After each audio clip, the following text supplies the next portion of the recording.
We continue to follow breaking news out of Northeast Georgia, where we just learned there's been an explosion at Georgia Guidestones. New video just in shows damage to the Guidestones in Elberton County. The GBI and local officials are investigating this explosion. They say someone detonated an explosive device around 4 a.m. The Guidestones are located on Highway 77 in Elberton.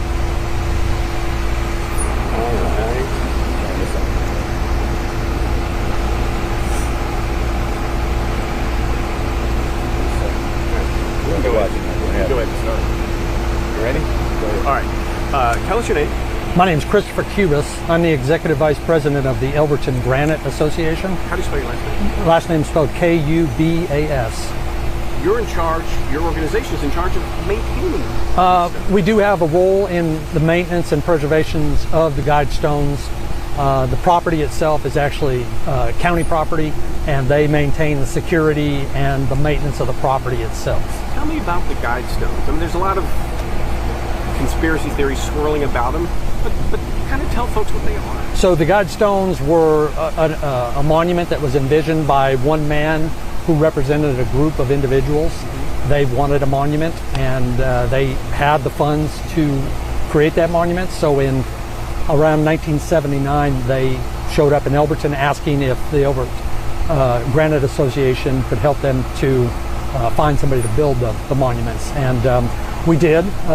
They were built by a local manufacturing company here in Elberton, which is actually no longer in business. It was the Elberton Granite Finishing Company. They were built and they were erected in March of 1980. It's become a big tourist attraction. They did over the years, especially as the internet gave them more exposure.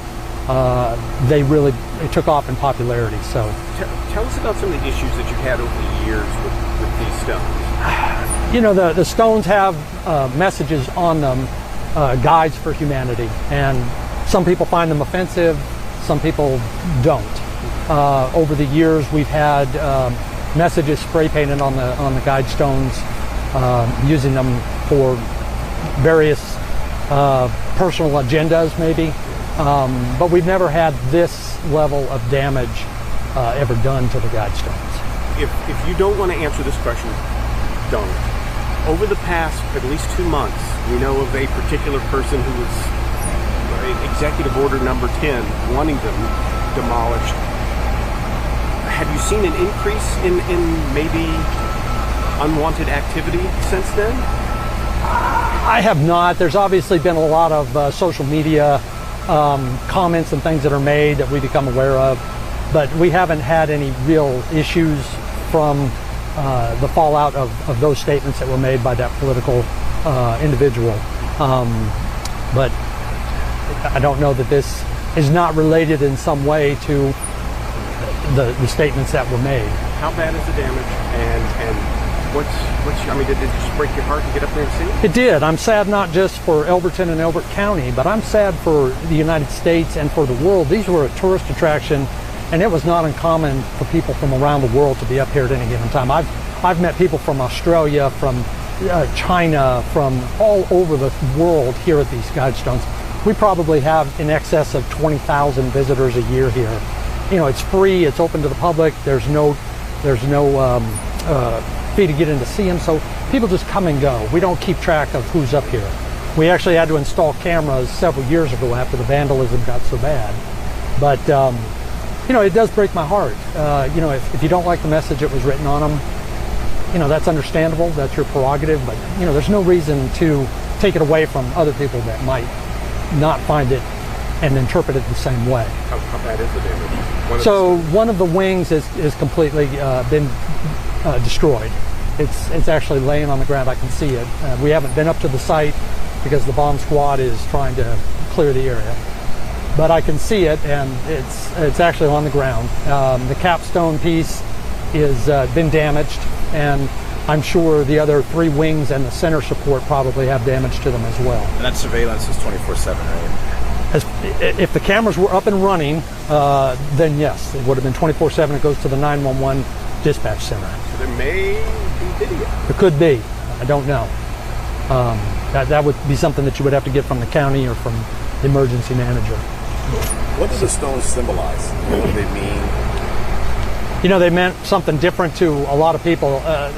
You can go online, and forgive me, I don't know all of them. There's 10 of the messages, guides for humanity, that were written on there, and they talked about various different things in society and issues as a human race. 5 different languages.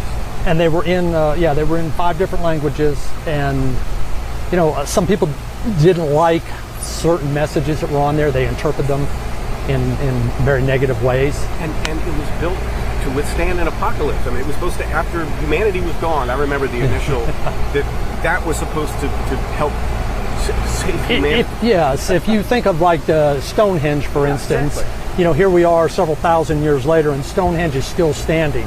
Imagine if it had writing on it, and you could read what the people of that time thought was important and wanted to leave for future generations. That's what the guide stones were. They may not have been meant for us here today. They were meant for a future population after maybe a cataclysmic event, to help them learn and know what we had encountered and for them to avoid. What was the name of the group that funded this? So we don't really know the name of the group that funded them. The one man that did come to town went by the pseudonym of R.C. Christian. He came in, he had the funds available to build them, and that's what, the granite industry, we're in the business of manufacturing monuments. So when somebody comes and says, I've got a monument, I want to build it, and they've got the funds to pay for it, we're going to build it. And we do it regardless of race, creed, religion, anything else, the genders, anything. If somebody needs a monument, that's what we do. And this was just another monument that we built. It's a testament to the craftsmanship of the granite industry here in Elbert County. Each one of those wings is 16 feet 4 inches tall. It's 1.7 inches thick, and it's 6'6" wide. They weigh about 42,000 pounds each.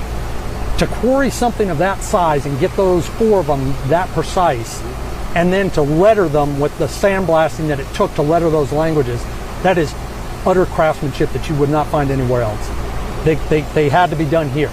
And that's what we look at them, and that's what the majority of Elbert Countyans look at them, is the testament to the craftsmanship of the granite industry. Thank you very much. Yeah. I appreciate it. Yeah, appreciate You good? your time. All right. Your name and title.